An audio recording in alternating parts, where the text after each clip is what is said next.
오셨습니다. 감사합니다. 잠시 기도하고 말씀 나누겠습니다. 사랑과 은혜가 충만하신 아버지 하나님, 오늘 모든 것을 덕을 세우기 위해서 하라는 말씀으로 우리 함께 주님의 음성을 듣기를 원합니다. 부족한 사람의 말이 아니라 주님의 음성만을 저희들이 들을 수 있도록 인도해 주시고, 오늘 말씀을 통해서 우리의 삶이 변하고 또 교회가 더욱더 든든하게 세워져 갈 수 있도록 주여 축복하여 주시옵소서. 주님, 이 시간을 온전히 주님께 의지합니다. 예수님의 이름으로 기도드렸사옵나이다. 아멘.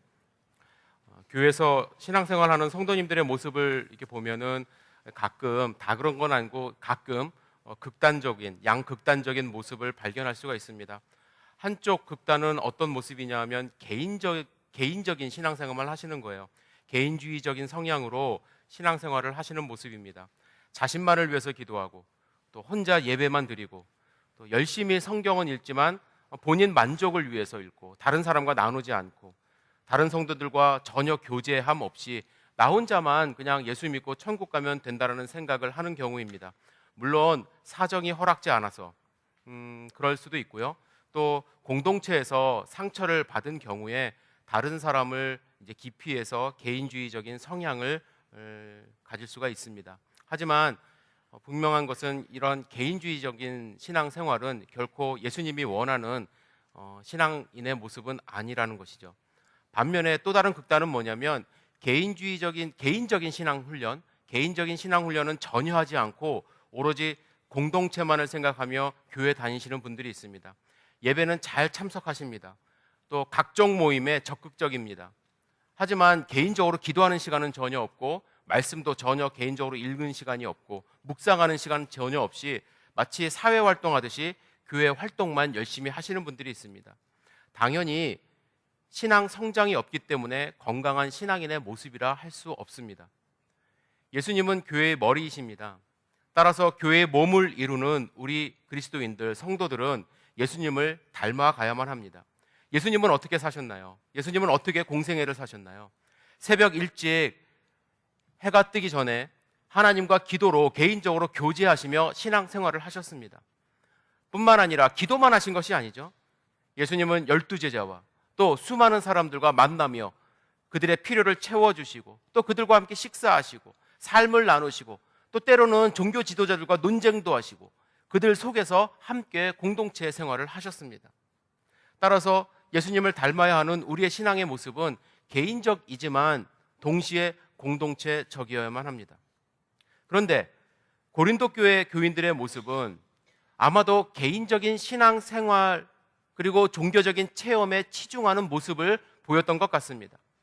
이러한 모습, 이러한 경향은 방언을 사모하는 현상으로 나타났는데, 그래서 사도 바울은 오늘 고린도전서 14장에서 방언에 대해서 우려하는 점들을 이야기를 합니다. 우리가 본문을 읽으면서 고린도전서 14장을 읽으면서 오해해서는 안 되는 점은 뭐냐면 바울이 방언의 무용론을 말하는 것은 아니라는 것이죠. 물론 지금도 이 방언에 대해서 신학적인 논쟁은 분명히 있습니다.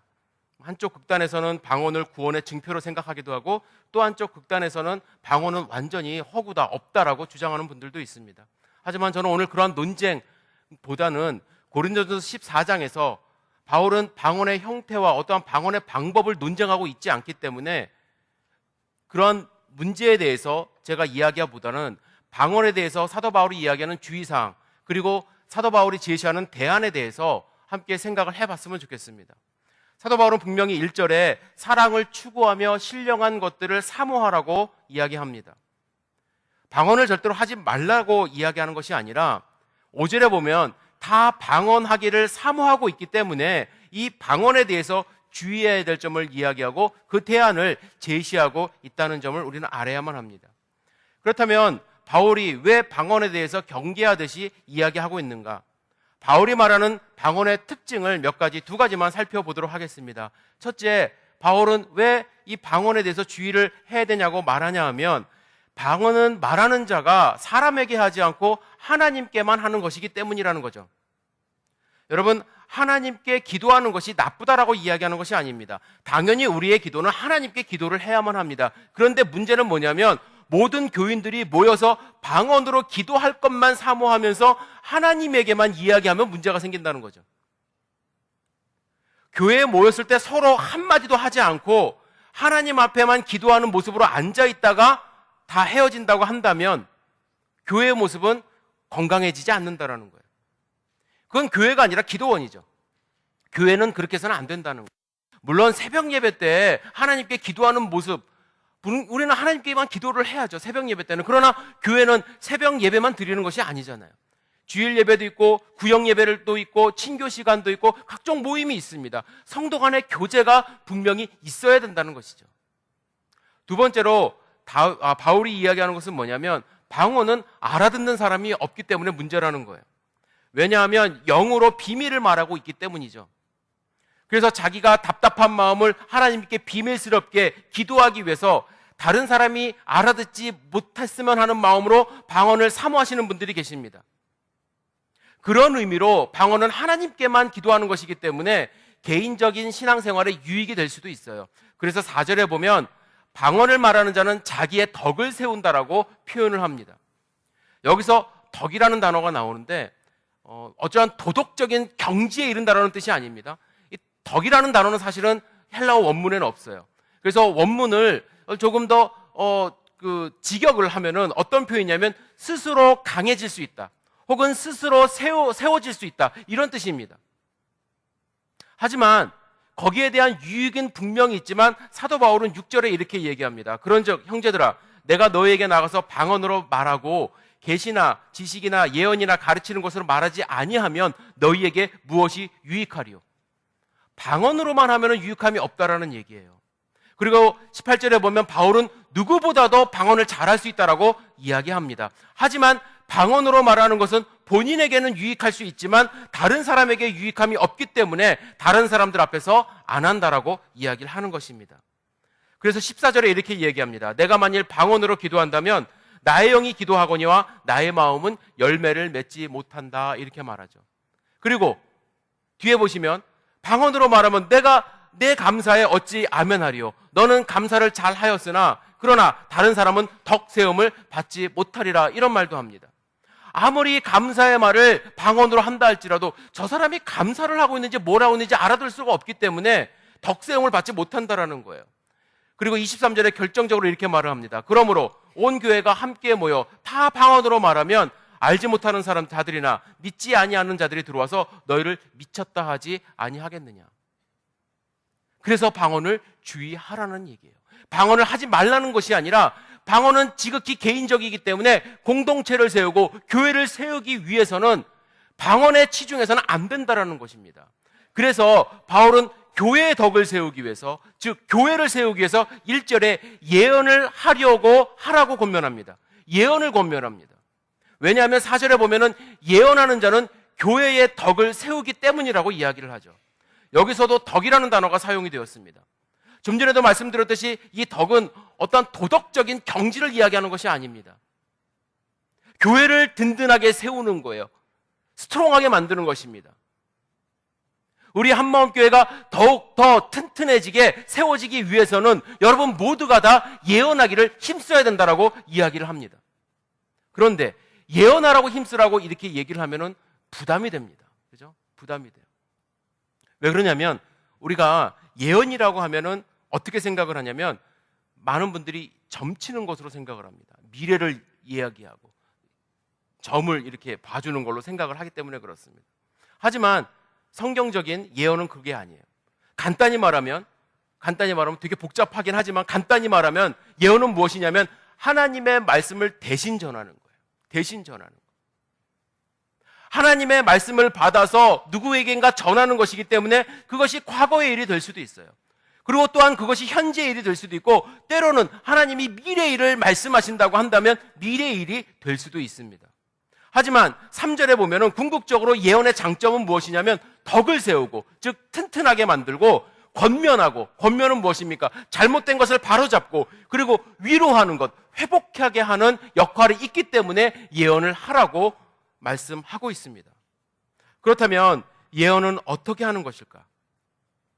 본문에서 바울은 예언에 대해서 고린도전서 14장에서 몇 가지를 이야기를 하고 있습니다. 첫째, 예언의 목적이 분명히 있어야 되는 거예요. 예언은 어떤 목적을 갖고 하는 거냐면 남을 가르치는 목적이에요. 남을 가르치는 목적. 19절에 바울은 이렇게 말합니다. 그러나 교회에서 내가 남을 가르치기 위하여 깨달은 마음으로 5마디 하는 것이 1만마디 방언으로 말하는 것보다 나으니라. 31절에도 보면 너희는 다 모든 사람으로 배우게 하고 모든 사람으로 권면받게 하기 위해서 하나씩 예언할 수 있느니라. 예언할 수 있는 이유가 뭐예요? 목적이 무엇이에요? 배우게 하기 위해서, 권면받게 하기 위해서. 예언의 목적은 내가 아는 것을 자랑하기 위해서, 잘난 척하기 위해서 하는 것이 아니에요. 다른 사람이 모르는 것을 나만 알고 있다 해서 그 사람들에게 보여주기 위해서, 과시하기 위해서 예언자적인 어떠한 예언자가 되라는 것이 아닙니다. 아직 하나님의 말씀을 잘 모르는 분들에게 하나님 말씀을 가르치기 위한 목적으로 하라고 이야기를 합니다. 그러면 무엇으로 예언할 것인가? 두 번째는 사도 바울이 그 방법에 대해서 이야기를 합니다. 어떤 분들은 예언을 느낌으로 하려고 그래요. 어떤 분들은 기도 중에 드는 순간적인 생각으로 하나님이 이렇게 말씀하시는 것 같아 하면서 이야기하려고 합니다. 또 어떤 분들은 정말로 점치듯이 성경책을 탁 열어서 오늘 너에게 주신 말씀이야 이렇게 예언을 하려고 합니다. 바울은 예언하는 방법에 대해서 조금 전에 읽은 19절에 뭐라고 얘기를 하냐면 깨달은 마음으로 하라는 거예요. 킹제임스 버전은 my understanding으로 번역했습니다. 내가 이해하는 것으로 하라. 내가 하나님의 말씀을 받아들이고 이해하고 깨달은 것으로 가르치라는 것이에요. 그렇게 하기 위해서 우리가 해야 될 것은 무엇입니까? 늘 하나님의 말씀을 읽어야 된다는 거예요. 읽지 않으면 깨달음이 없잖아요. 묵상을 해야 된다는 것입니다. 이해하려는 노력이 우리 가운데 있어야 된다는 거예요. 이러한 노력이 먼저 없으면, 깨달음이 없으면 내 생각을 말하는 수준에서 머무를 수밖에 없고 그 내용은 틀릴 수밖에 없다는 거예요. 여러분들은 깨달으려고 노력하시는지 모르겠어요. 깨달으려고 노력하는 그 모습 속에서 우리는 누군가를 가르칠 수가 있는 거예요. 제가 히브리어에서 좋아하는 단어가 몇 가지 있는데 그 중에 하나가 라마드라는 단어입니다. 라마드는 배우다라는 뜻을 갖고 있습니다. 배우다. 제가 금요 예배 때인가 언제 말씀드린 것 같긴 한데, 근데 히브리 동사의 용법 중에 이런 용법이 있습니다. 동사에다가 반복점을 찍는 용법이 있어요. 반복점. 중간 그 어휘에다가 점을 하나 찍으면 반복되는 행위를 나타내는 용법이 있습니다. 그런데 라마드라는 단어에 중복점, 반복되는 점이 찍히면 우리는 어떻게 생각하면 많이 배우다라는 뜻으로 생각을 하는데 히브리어는 의미가 바뀌어요. 어떻게 바뀌냐면 가르치다라는 의미로 바뀝니다. 가르치다. 우리는 배우는 것과 가르치는 것을 반대말로 배워요. 그죠? 초등학교 때 학교에 가면은 반대말 해서 가르치는 거의 반대말은 배우는 것 이렇게 가르치는데 유대인들은요 반대말로 생각을 안 한다는 거예요. 배우는 행위가 반복될 때 그것이 가르치는 거라고 생각을 한다는 거예요. 사도 바울은 너희가 누군가를 가르치기 위해서 먼저 해야 될 것이 무엇이냐면 하나님의 말씀을 배우고 깨달아야 된다고 이야기를 하는 것이죠. 우리 교회에 예언이 넘치고 하나님의 말씀이 풍부해지기 위해서는 누군가를 가르치는 모습이 있기 위해서는 당연히 먼저 하나님의 말씀을 배우려고 노력하고 깨달아야 된다는 것이죠. 우리 한마음교회는 깨닫기 위해서 열심히 노력하시는 분들이 곳곳에 계세요.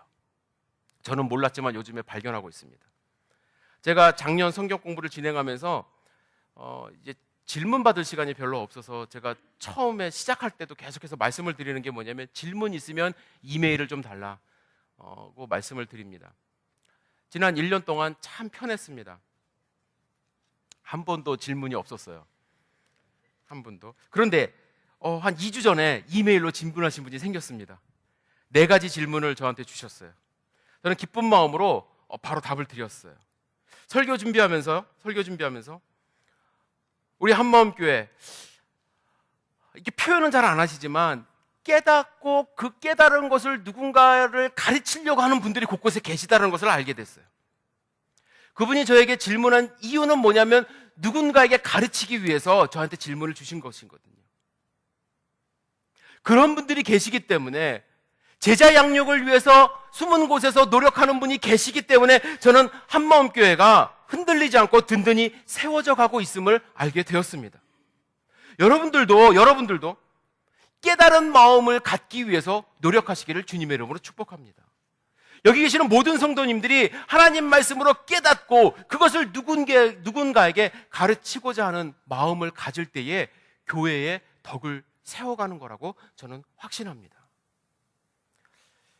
사도 바울은 이렇게 예언을 사모하고 예언을 하라고 말은 했지만 조금 걱정되는 부분이 있었던 것 같습니다.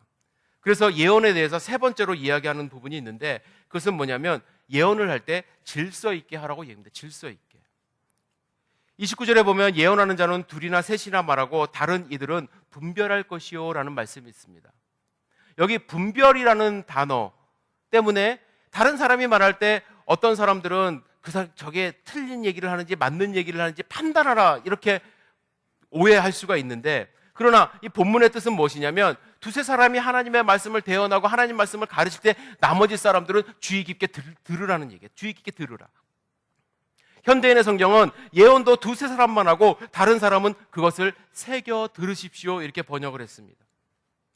바울은 예언을 말하는 것도 중요하지만 그것을 새겨 듣는 것도 중요하다고 이야기를 하는 거죠.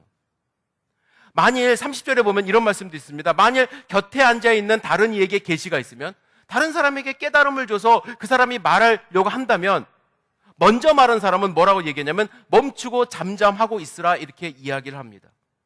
만약에 그렇지 않으면, 이러한 질서가 없으면 어떤 현상이 벌어질까요? 다른 사람의 말은 듣지 않고 서로 자기의 주장만 말하며 언성만 높이는 그런 교회가 된다는 거죠. 예언은요, 내 주장을 얘기하는 것이 아니라 하나님의 말씀을 대언하는 것이기 때문에 내 목소리를 높이는 것은 아니라는 거예요. 바울은 30절에 이렇게 결론적으로 이야기합니다. 하나님은 무질서의 하나님이 아니요 오직 화평의 하나님이시니라. 내가 깨달았다고 내 것만을 주장하는 것이 교회가 아니라 내가 더 깊이 깨달아야고 내가 더 많이 배워야 된다는 자세로 누군가가 말할 때 그것을 경청할 수 있는 자세가 있어야 된다는 거예요. 그것이 예언이 주는 핵심적인 가르침이에요. 32절에 보면 바울은 예언하는 자들의 영은 예언하는 자들에게 제재를 받는다 이렇게 얘기합니다. 누군가에게 제재를 받을 수도 있어야 돼요. 그리고 36절부터 사도 바울은 이렇게 경고합니다. 제가 세 번역으로 읽어드릴게요. 하나님의 말씀이 여러분에게서 났습니까? 또는 여러분에게만 내렸습니까? 누구든지 자기가 예언자나 성령을 은사로 받은 자라 생각하거든 내가 여러분들에게 써보려는 이 글을 주님의 명령이라는 것을 알아야만 합니다. 누구든지 이것을 인정하지 않으면 그 사람도 인정받지 못할 것입니다. 사도 바울이 쓴 이 편지도 인정하라는 얘기예요. 내가 깨달은 것만이 하나님의 말씀이 아니라 서로 인정하며 하나님의 말씀을 풍성히 나누는 성도의 모습이 있는 교회가 바로 덕이 세워지는 교회, 튼튼하게 세워져가는 교회라는 것이죠. 여러분은 교회의 덕을 세우기 위해서 어떤 일을 하고 계십니까? 여러분은 교회의 덕을 세우고 있습니까? 여러분은 교회를 세우고 있습니까? 여러분을 통해서 교회가 더욱더 튼튼해지고 있는 것을 여러분들 알고 있습니까? 여러분은 교회를 세우기 위해서 어떤 노력을 하고 있는지요? 물론 우리 모두가 다 예언만을 할 수는 없어요. 은사가 다르다는 것 알고 있습니다. 은사가 달라요. 하나님은 어떤 분에게 말할 수 있는 은사를 주셔서 예언으로 남을 가르칠 수 있게 하셨습니다. 하지만 분명히 알아야 될 것은 무엇이냐면 말로만 하는 것이 교회를 세우는, 덕을 세우는 예언이 아니라고 저는 생각을 합니다. 우리는요, 행동으로 하나님이 주신 사명을 가지고 하나님이 원하시는 일을 하면서 남을 깨닫게 하고 남을 가르치는 사역도 할 수 있다고 저는 생각을 해요. 제가 왜 이런 말씀을 드리냐면 어떤 분들은 목사님 저는 말주변이 없어서 제가 어떻게 감히 누구를 가르치겠습니까? 물론 말로 가르칠 수는 없을지라도 그분에게 주신 특별한 은사가 있다고 저는 생각을 해요. 여러분 예수님을 생각해 보세요. 예수님은 말로만 가르치신 분이 아니잖아요. 하나님의 말씀을 행동으로 가장 잘 가르쳐 주신 분이 바로 예수님입니다. 예수님이 이 땅에 오신 이유가 무엇이죠? 하나님의 말씀을 이루기 위해서 오셨잖아요. 그 말씀을 성취하기 위해서 이 땅 가운데 오셨습니다. 그래서 요한복음은 말씀이 육신이 되었다라고 말씀합니다. 여러분 곰곰이 생각해 보세요. 예수님의 탄생, 예수님의 사역, 예수님의 고난, 십자가의 죽으심, 부활, 승천, 다시 오심, 이 모든 행적은, 이 모든 행동은 하나님의 예언을 성취하기 위함입니다. 그래서 우리가 도전받아야 될 것은 무엇이냐면, 예수님은 말로만 하신 분이 아니라 예수님은 모든 삶으로 하나님의 말씀을 예언하셨고, 또한 하나님의 말씀을 깨닫고 그것을 가르치신 삶을 사셨다라는 거예요. 여러분, 오늘은 종려주일이죠. 예수님이 어린 나귀를 타고 예루살렘에 입성하신 날입니다. 전쟁에서 승리한 장군은 칼을 차고 큰 말을 타고 입성을 하지만, 예수님은 우리에게 화평을 주시기 위해서, 평화를 주시기 위해서 오셨기 때문에 겸손하게 어린 나귀를 타고 예루살렘에 들어가셨습니다. 예수님은 말로만 나는 겸손하다 하지 않으셨어요. 나는 온유하고 겸손하니, 말로만 하지 않으셨어요. 제자들의 발을 씻어주셨습니다. 행동으로 하셨어요. 그리고 어린 나귀를 타시며 행동으로 보여주셨어요. 그런데 여러분, 아셔야 될 게 있어요. 이 행동은 즉흥적으로 나온 게 아니라는 거예요. 하나님의 말씀을 이루기 위함이었다라는 거죠. 하나님의 말씀을 들으시고 예수님 깨달으시고 그것을 몸으로 가르쳐 주시고 행동으로 실천하신 거잖아요. 스가랴서 9장 9절, 시온에 따라 크게 기뻐할지어다, 예루살렘에 따라 즐거이 부를지어다. 보라, 내 왕이 내게 임하였으니 그는 공의로우시며 구원을 베푸시며 겸손하여서 나귀를 타시나니 나귀의 작은 것 곧 나귀 새끼니라. 이 말씀을 이루기 위한 행동을 하신 거예요.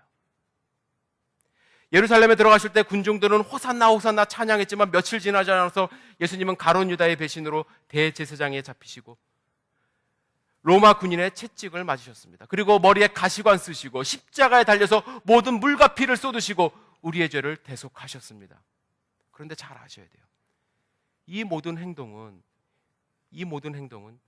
하나님의 말씀을 이루려, 예언을 성취하려 하신 것이라는 거죠. 이사야서 53장 5절, 그가 찔림은 우리의 허물을 인하며 그가 상함은 우리의 죄악을 인함이라. 그가 징계를 받음으로 우리가 평화를 누리고 그가 채찍에 맞음으로 우리가 나음을 입었도다. 하나님의 말씀을 성취하시는 거예요. 이사야서 53장 12절, 이러므로 그가 그로 존귀한 자와 함께 분깃을 얻게 하며 강한 자와 함께 탈취할 것을 나누게 하리니 이는 그가 자기 영혼을 버려 사망에 이르게 하여 범죄자 중 하나로 헤아림을 입었느니라. 그러나 실상은 그가 많은 사람의 죄를 지며 범죄자를 위하여 기도하였느니라 하시니라. 이 모든 것은 하나님의 말씀을 이루기 위한 예수님의 순종의 삶이었던 것이죠. 예수님은 하나님이 말씀하셨던 이 모든 과정 이루기 위해서 이 땅 가운데 오셨습니다. 십자가의 죽으심이라 할지라도 그것을 결코 하나님의 말씀을 성취하기 위해서 피하지 않으셨죠. 예수님을 통해서 하나님의 이 위대한 예언이 성취되었습니다. 물론 겟세마네 동산에서 너무나도 괴로워서 가능하면 이 잔을 없애달라고 예수님은 말씀하셨지만 결국에 내 뜻이 아니라, 예수님의 뜻이 아니라 하나님의 뜻에 모든 것을 맡기셨습니다. 순종하셨어요. 사도 바울은 이렇게 이야기합니다. 그는 근본 하나님의 본체시나 하나님과 동등됨을 취할 것으로 여기지 아니하시고 오히려 자기를 비어 종의 형체를 가지사 사람과 같이 되셨고 사람의 모양으로 나타나사 자기를 낮추시고 죽기까지 복종하셨으니 곧 십자가의 죽으심이라. 하나님의 말씀을 성취하셨습니다. 여러분들은 어떻게 하나님의 말씀을 성취하며 하루하루 사시겠습니까?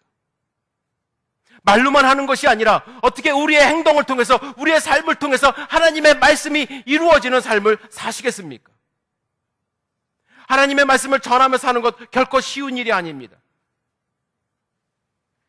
하나님의 말씀을 증거한다는 것은 말로만 해서는 안 되고 행동으로 꼭 나타나야 되는 그런 일이기 때문에 쉽지 않아요. 예를 들어 보겠습니다. 하나님은 우리를 통해서 우리에게 사랑하라고 말씀하신다. 사랑하라.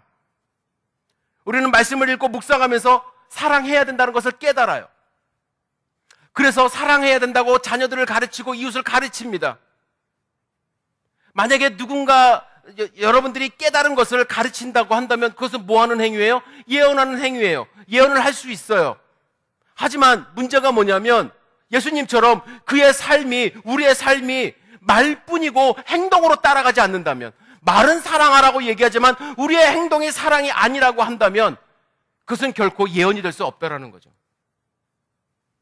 따라서 하나님의 말씀을 깨닫고 여러분들이 예언의 삶을 살기 위해서는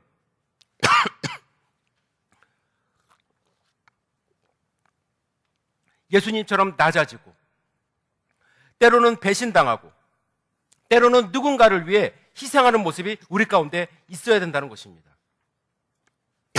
죄송합니다. 예수님의 제자 베드로는요, 이러한 예언하는 삶을 절대로 이해하지 못했습니다. 마태복음 16장 21절에 예수님이 이렇게 말씀하셨어요. 예루살렘에 올라가 장로들과 대제사장들과 서기관들에게 많은 고난을 받고 죽임을 당하고 제3일 만에 살아나야 될 것을 말씀하셨습니다. 그 말씀을 들으니까 베드로가 황당한 거예요. 이게 일어나면 안 되는 거예요. 그래서 주여 그러지 마옵소서. 이 일이 결코 주께 미치지 아니하리라. 왜 베드로가 이런 말을 했을까요? 베드로는 예수님을 통해서 성공을 꿈꿨거든요. 예수님이 왕이 되면은 그 옆자리에 있고 싶었거든요. 하지만 그것은 하나님의 예언이 아니었잖아요.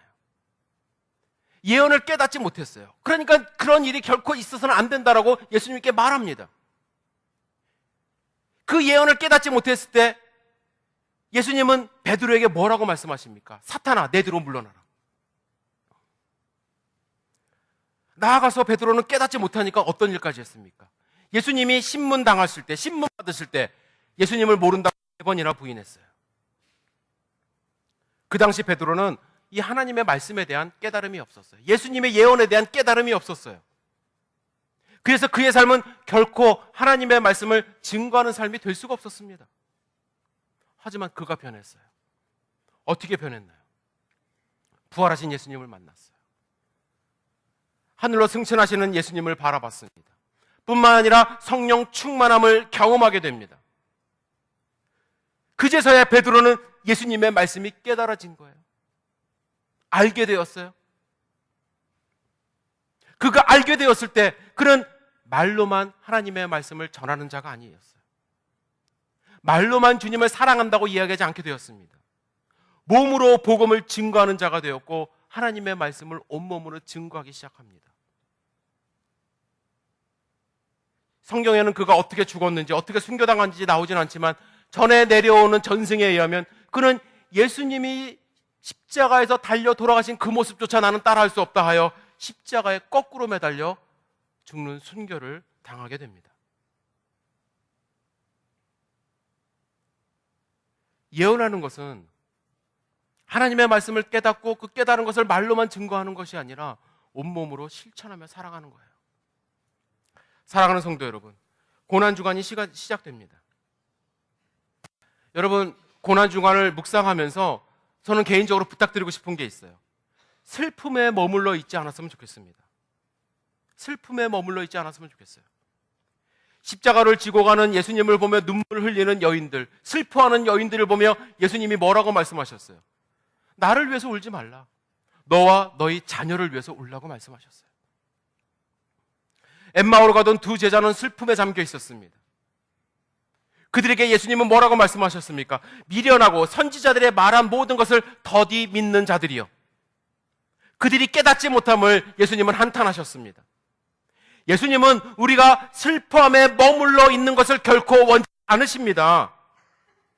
예수님은 왜 예수님이 고난당하시고 왜 예수님이 십자가에 달려 죽으셨는지 깨닫기를 원하십니다. 깨달았을 뿐만 아니라 깨달았다고 한다면 예수님의 복음을 증거하며 실천하는 성도가 되기를 예수님은 원하신다는 거죠. 한마음교회 성도 여러분, 내일부터 특별 새벽 기도가 있습니다. 그렇죠? 금요일은 성금요일 칸탄타가 있습니다. 우리는 지난 한 달 동안 사순절을 보내며 예수님을 묵상했고 신앙성장 캠페인을 아직까지 진행하고 있습니다. 그런데 걱정이 있어요. 이러한 모든 과정이 나의 신앙생활, 나의 개인의 덕을 쌓는 것에만 머물러 있다면 결코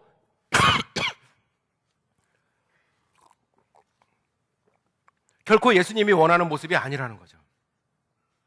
교회를 세우기 위해서, 교회를 튼튼하게 하기 위해서 조금 더 여러분들 적극적으로 금요 예배, 신앙성장 훈련에 여러분들 동참하셔야만 합니다.